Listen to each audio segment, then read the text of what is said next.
Hello everyone, the Cycle Frontier is finally coming out, so I thought I'd go ahead and make a video talking about what not to do and mistakes I made during the betas of the game, and just some general tips in hopes to give you some good starting knowledge. So without further ado, let's go ahead and jump right into the video. The first tip here is to prioritize quests. This is the biggest one for me.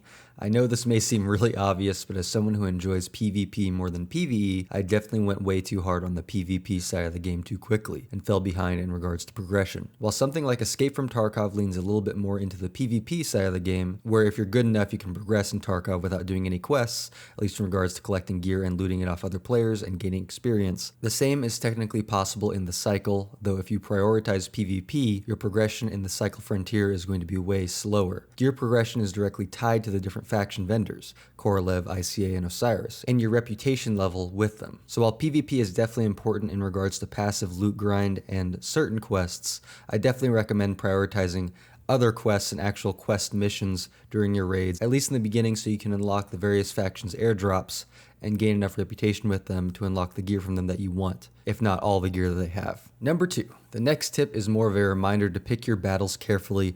If you've never played a game like the Cycle, games like this are a lot more about decision making rather than gun skill. If you get a dominant position on someone, it doesn't matter if you have better flick aim than them. You'll win the gunfight. So prioritize your mental game positioning and teamwork if you have teammates, and you'll generally come out on top in most gunfights. The third tip, don't be afraid to take your time in a raid. One of my favorite things about the Cycle Frontier is that unlike Escape from Tarkov, the server instances for the raids are open for 6 hours. So that means you could wake up in the morning in real life at 7 a.m. and be in a raid until 1 p.m. if you're jumped right into a raid when the server instance started. While the longer you're in a raid, the chances of death rise. Don't feel like you're rushed. Take your time, do your quests, and get out.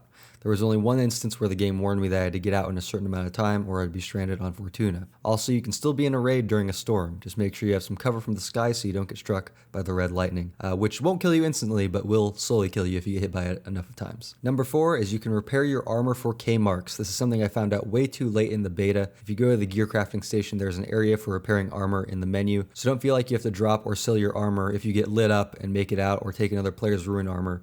You can always just repair your armor or another player's armor and just keep it for yourself. Number 5, which is not my last tip, there's 6 tips in this, which is, I know, kind of weird, but number 5 is remember to sell. My general rule of thumb in the Cycle Frontier was if I had a resource that exceeded 1 stack, I would sell the excess past that stack. So certain items will stack up to different levels, so like if I had 10 nickel, I would sell the extra past that.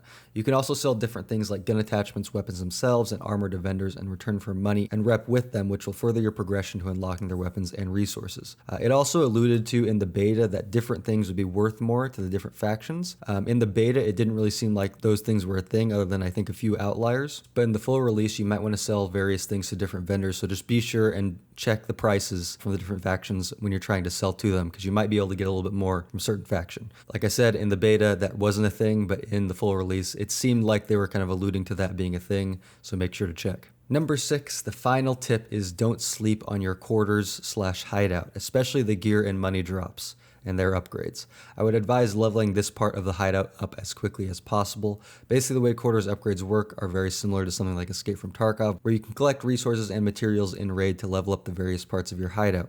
In the Cycle Frontier, you have money and gear generators similar to something like the Bitcoin farm or Scab box in Tarkov that give you a guaranteed pool of loot and monetary returns after a cooldown time.